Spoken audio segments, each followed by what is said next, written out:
Hello students, कल की video में आपने सीखा था लंब अक्षों की परिमेय तक आपने इस चैप्टर में सीख लिया था। आज हम इस चैप्टर में आगे चल रहे हैं और आज का हमारा पहला हेडिंग है angular momentum.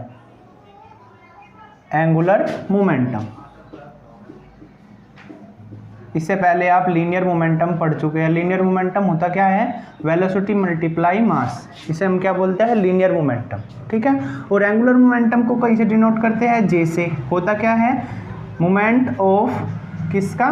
Moment of linear momentum is called angular momentum, यानी रेखीय संवेग के आघूर्ण को कोणीय संवेग कहते हैं।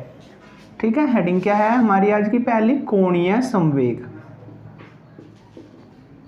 होती क्या है? कोणीय संवेग जो होता है वो रेखीय संवेग के आघूर्ण के बराबर होता है। Moment of linear momentum. ठीक है।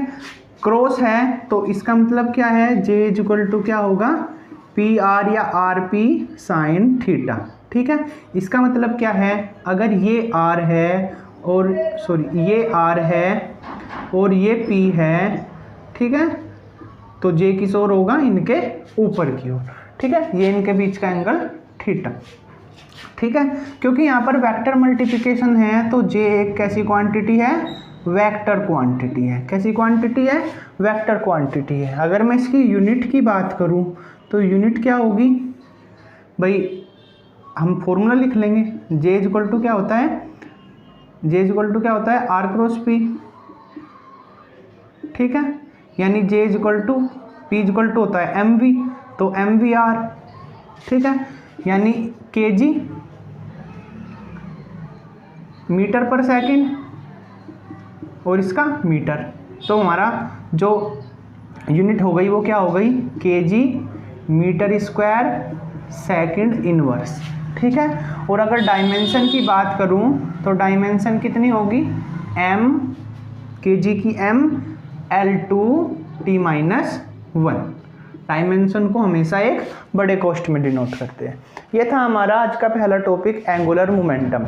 आगे चलते हैं, पढ़ते हैं relation between J and I, यानी कि एंगुलर मोमेंटम और मोमेंट्स ऑफ इनर्शिया में रिलेशन। ठीक है। किस में रिलेशन? मोमेंट्स ऑफ इनर्शिया और angular momentum. Relation between J and आई, कोणीय संवेग तथा जड़त्व आघूर्ण में संबंध। किस किस में है? कोणीय संवेग और जड़त्व आघूर्ण में संबंध। देखिए कैसे करेंगे। सबसे पहले मान लीजिए कोई भी एक रिग्ड बॉडी है जिसमें n कण है जिनके मास जो है m1, m2, m3, m4 और mn है। ठीक है। mn। ठीक है। और इनकी जो रेडियस है, जो इनकी दूरी है सेंटर ऑफ मास से, वो r1, r2, r3, r4 और rn। ठीक है। तो जो इनका हमारा वेलोसिटी होगी, ठीक है, जब ये एक कैसे करेगा? रोटेट करेगा किसी एक्सिस के थ्रू, तो इसकी जो वेलोसिटी होगी, अलग अलग पार्टिकल की लीनियर वेलोसिटी होगी, वो तो सेम होगी। ठीक है। लेकिन जो ये लीनियर वेलोसिटी तो सेम होगी, लेकिन एंगुलर वाले क्या होंगे? एंगुलर वेलोसिटी कैसी हो जाएगी? इसकी सेम होगी, लीनियर वाली कैसी होगी? डिफरेंट होगी। ठीक है। m1 वाले के लिए अलग, m2 वाले के लिए अलग, m3 वाले के लिए अलग। ठीक है। इसी तरह से इसके जब वेलोसिटी अलग है, लीनियर वेलोसिटी, तो इसके लीनियर मोमेंट भी अलग अलग होगा, हर पार्टिकल का अलग अलग। इसी के बारे में बात करेंगे। ठीक है।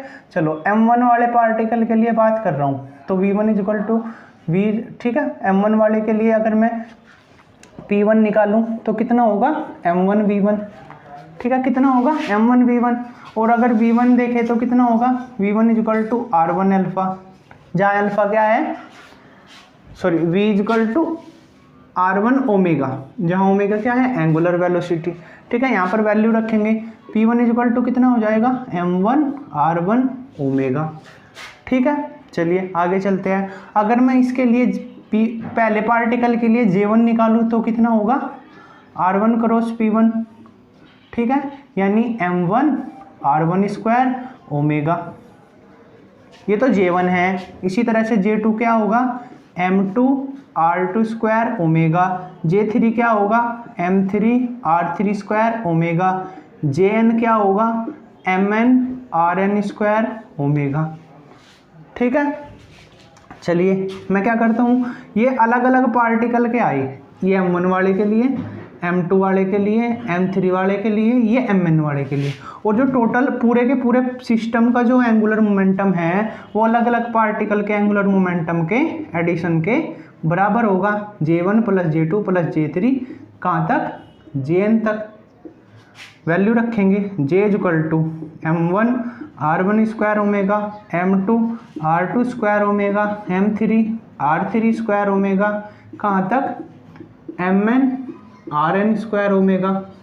ओमेगा कॉमन ले लिया, m1 r1 square, m2 r2 square, m3 r3 square कहाँ तक mn rn स्क्वायर, और ओमेगा हमने कॉमन ले लिया। ठीक है, इसे मैं कुछ ऐसे लिख सकता हूँ, summation i is equal to 1 to n mi ri square into omega. ठीक है, और ये किसकी वैल्यू है i की, मोमेंट्स ऑफ इनर्शिया, और इंटू ओमेगा, और यहीं से हमारा फॉर्मूला क्या हो गया J is equal to i omega. यही हमारा रिलेशन आ गया किस किस में, J में और I में। सबसे पहले क्या काम किया, लीनियर वेलोसिटी निकाली पहले पार्टिकल की, फिर लीनियर मोमेंटम निकाला, फिर एंगुलर मोमेंटम निकाला, फिर J2 वाले का निकाला, J3 का, Jn का, फिर सारों को जोड़ दिया, फिर ओमेगा कॉमन लिया। ठीक है, ये वैल्यू I की है तो यहाँ पर I रखा, और फॉर्मूला बन गया J equal to I omega. ये है relation between J and I। चलिए आगे पढ़ते हैं, relation between tau and J। Relation between tau and J। Tau क्या है, टॉय क्या है, मोमेंट ऑफ फोर्स यानी कि बला गुण, और J क्या है एंगुलर मोमेंटम कोणीय संवेग। ठीक है, चलिए समझते हैं। जो हमारा टॉय होता है वो क्या है, हमारा बला गुण है, यानी कि कोई भी वस्तु है, कोई भी मान लीजिए कोई भी एक जो है रिग्ड बॉडी है, उसे एक्सिस के थ्रू जब हमें रोटेट कराना है, या फिर ऐसे कहे कि जब हमें इसमें एक एंगुलर एक्सेलरेशन चाहिए तो हमें क्या करना पड़ता है, इस पर एक मोमेंट ऑफ फोर्स लगाना पड़ता है। ठीक है, क्या लगाना पड़ता है, मोमेंट ऑफ फोर्स लगाना पड़ता है। तो मोमेंट ऑफ फोर्स लगाना पड़ता है, उसी का हम क्या बोलते हैं, टॉय। टॉय ठीक है, यानी टॉय इज इक्वल टू क्या होता है, आपने एक फॉर्मूला पढ़ा था, tau is equal to I alpha. ये आपने कल वाली वीडियो में आपने पढ़ा था, टॉय इज इक्वल टू क्या, आई अल्फा। ठीक है, और अल्फा क्या है, एंगुलर एक्सेलरेशन। तो मैं इसे कुछ ऐसे लिख सकता हूँ, D omega by D T. ठीक है, क्या लिख सकते हैं, D omega by D T. चलिए आगे चलते हैं, इसे हम क्या करेंगे, इक्वेशन फर्स्ट डालेंगे। टो इज इक्वल टू क्या हो गया, आई D omega by D T. D omega by D T कहाँ से आया, अल्फा की वैल्यू टेक ली हमने, और जे बराबर हमने अभी एक फॉर्मूला भी पढ़ा है, J is equal to I omega. ठीक है, ये फॉर्मूला हमने अभी पढ़ा है। ठीक है, अगर मैं इसका डिफ्रेंशिएशन करूँ किसके रेस्पेक्ट में, टाइम के रेस्पेक्ट में, तो क्या हो जाएगा, D by D T I omega.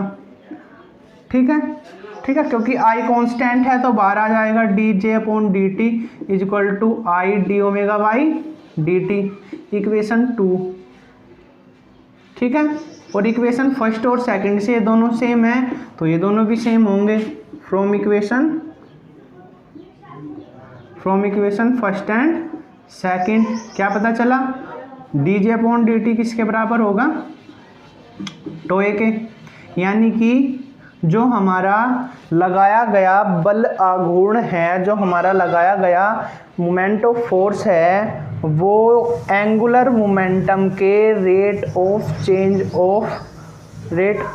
Change of angular momentum with respect to time, यानी कोणीय संवेग परिवर्तन की समय दर किसके बराबर होती है, बल आघूर्ण के बराबर होती है। Rate of change of angular momentum with respect to time is equal to the moment of force. यानी कि कोणीय संवेग परिवर्तन की दर लगाए गए बल आघूर्ण के बराबर होता है। यही है रिलेशन जे एंड टोए में। ठीक है, फिर से देख लेते हैं क्या, कोणीय संवेग परिवर्तन की दर लगाए गए बल आघूर्ण के बराबर होती है। The rate of change of angular momentum with respect to time is equal to the applied moment of force. ठीक है, आगे चलते हैं। अगला topic, law of conservation of angular momentum, कोणीय संवेग संरक्षण का नियम। कोणीय संवेग संरक्षण का नियम। ठीक है, law of conservation of angular momentum.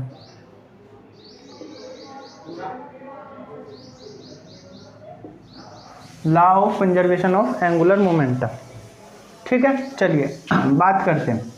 हमने अभी पढ़ा कि लगाया गया जो बल आघूर्ण है वो किसके बराबर होता है, कोणीय संवेग परिवर्तन की दर के बराबर होता है। अब पहले वाला मैं डिस्कस कर रहा हूँ, अगर मैं लीनियर मोमेंटम वाला पढ़ूँ तो कुछ इस तरह से था, एफ ई एक्स टी, और if F E X T is equal to 0 यानी अप्लाइड एक्सटर्नल फोर्स जो है वो 0 हो तो D P upon D T is equal to 0, D P is equal to 0 और P is equal to constant. Same काम हमें यहाँ पर करना है। यहाँ पर तो हम सिर्फ एक अप्लाइड एक्सटर्नल फोर्स के बारे में बात कर रहे थे, यहाँ हम किसकी बात करेंगे, मोमेंट ऑफ फोर्स, बल आघूर्ण की। If tau is equal to 0 यानी कि अगर उस पर कोई भी बल आघूर्ण, कोई भी मोमेंट ऑफ फोर्स ना लगा हो तो D J upon D T की वैल्यू कितनी होगी, 0। अब D J upon D T की वैल्यू 0 होगी तो डी जे की वैल्यू भी 0 और जे की वैल्यू कैसी हो जाएगी, कांस्टेंट। स्टेटमेंट समझिए, अगर किसी दृढ़ पिंड पर, किसी वस्तु पर कोई बाह्य बल आघूर्ण ना लगा हो, कोई मोमेंट ऑफ फोर्स ना लगा हो तो उसका जो एंगुलर मोमेंटम है, जो उसका कोणीय संवेग है वो कैसा रहता है, नियत रहता है। यही है कोणीय संवेग संरक्षण का नियम। क्या, अगर किसी वस्तु पर कोई बाह्य बल आघूर्ण न लगा हो, कोई मोमेंट ऑफ फोर्स न लगा हो तो उसका कोणीय संवेग कैसा रहता है, नियत रहता है, कांस्टेंट रहता है। आगे चलते हैं, पढ़ते हैं अगली वीडियो, फिर पढ़ते हैं अगला topic, kinetic energy of rotation. ठीक है, यानी जब भी कोई भी वस्तु मोशन करती है तो उसमें काइनेटिक एनर्जी तो जरूर पाती है।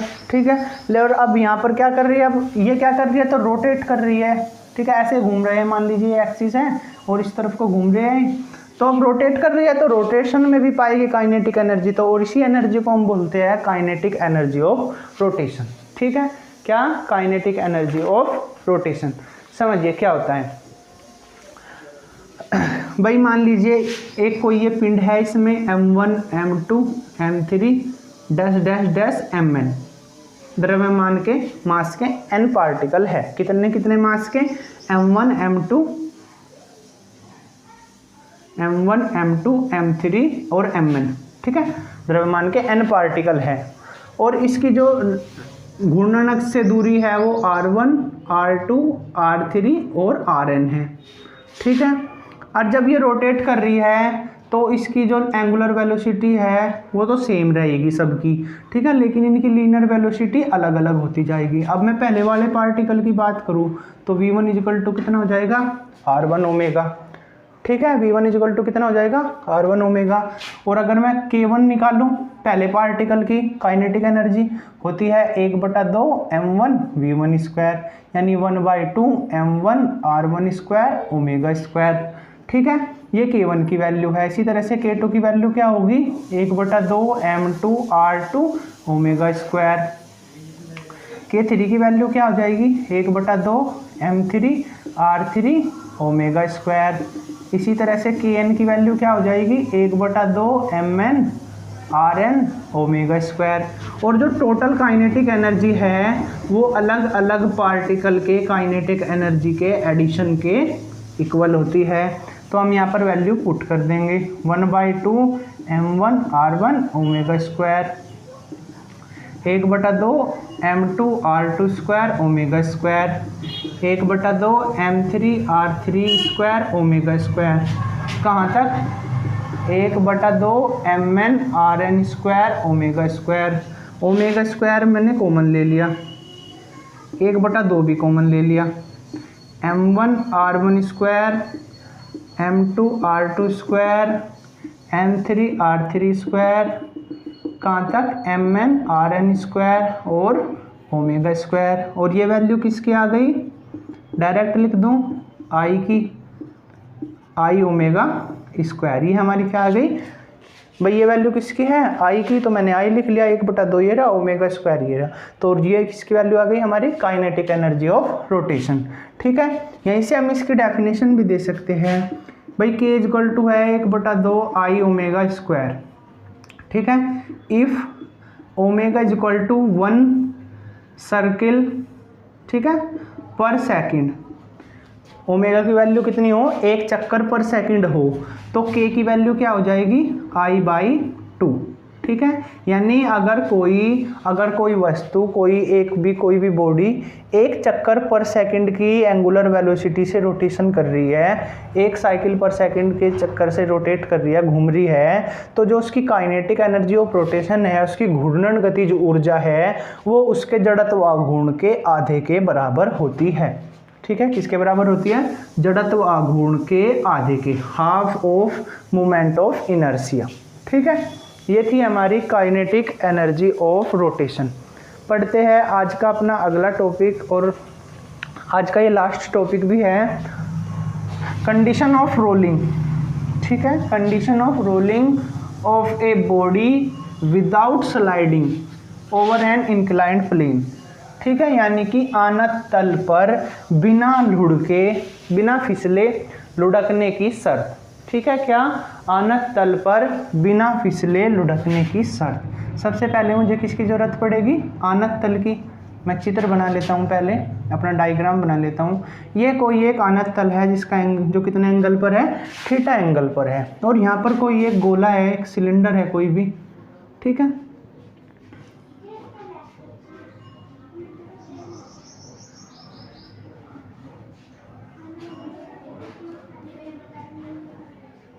इस तरह से। ठीक है, ये इसका जो है सेंटर ऑफ मास है सी। अब सेंटर ऑफ मास सी है, मैंने माना इसका द्रव्यमान जो है वो m है। अब द्रव्यमान इसका मास m है, तो mg कैसे रिएक्ट करेगा? mg एक्ट करेगा ये नीचे की ओर। ठीक है, कैसे एक्ट करेगा? नीचे की ओर। अब mg, ये तो mg एक्ट नीचे की ओर कर रहा है। जो हमारा इंक्लाइंड प्लेन है, ये इस पर एक रिएक्शन लगाएगा r ऊपर की ओर। कैसे लगाएगा? r ऊपर की ओर। अब ये r ऊपर की ओर लगाया हुआ है। ठीक है, तो क्या होगा? जो mg है, ठीक है, में से चलो मैंने माना इसकी रेडियस r है, इसे मैं n लिख लेता हूँ इसकी रिएक्शन को। माना mg है, तो mg को दो कंपोनेंट में तोड़ लिया। कौन कौन से? mg कोस थीटा से बैलेंस करेगा रिएक्शन को, और mg साइन थीटा किसे बैलेंस करेगा? mg साइन थीटा क्या करेगा? जो इसका फोर्स है, ठीक है, जो इस पर घर्षण बल लगा है Fs, उसके विपरीत एक्ट है और इसे मोशन प्रदान कर रहा है। ठीक है, इसे चलने के लिए, मोशन के लिए प्रेरित कर रहा है। कौन कर रहा है? mg sine theta. ठीक है, चलिए यहाँ से ही मैं अपनी ये दोनों बातें नोट कर लेता हूँ कि भाई mg कोस थीटा तो किसके इक्वल है? नॉर्मल रिएक्शन के बराबर है। किसके बराबर है? mg कोस थीटा n के इक्वल है। ठीक है, और दूसरी क्या है? mg साइन थीटा माइनस क्या? fs इक्वल टू किसके बराबर है? ma के। ma मतलब यानी इसे ये मोशन प्रदान कर रहा है। ठीक है, चलने के लिए प्रेरित कर रहा है। ठीक है, यहाँ से यहाँ तक कोई दिक्कत? चलिए यहाँ से आगे समझेंगे। तो यहाँ पर हम देखिए, हमें क्या है यहाँ पर, अगर मैं यहाँ पर ये ऐसे घूम रहा है, ये ऐसे चल रहा है, तो उस पर एक बल आघूर्ण भी का एक कार्य कर रहा है। ठीक है, मैंने माना वो बल आघूर्ण कितना है? वो टोए है। ठीक है, जो मोमेंट ऑफ फोर्स है वो कितना है? टोए। और टोए बराबर क्या होता है? टोए बराबर होता है r क्रॉस f। अब फोर्स है यहाँ पर Fs। ठीक है, और इसकी रेडियस है r, तो टो इज इक्वल टू कितना हो जाएगा एफ एस आर। ठीक है, और एक आपने फॉर्मूला पढ़ा है tau is equal to I alpha. ठीक है, इसे इक्वेशन फर्स्ट लिखेंगे, इसे इक्वेशन सेकंड। ठीक है, चलिए इन दोनों इक्वेशन से क्या हो जाएगा F S into R is equal to I alpha. इन दोनों इक्वेशन से, इसे इक्वेशन 3 लिख लो, इक्वेशन 4। ठीक है, इक्वेशन 3 और 4 से क्या पता चला F S into R is equal to I into alpha.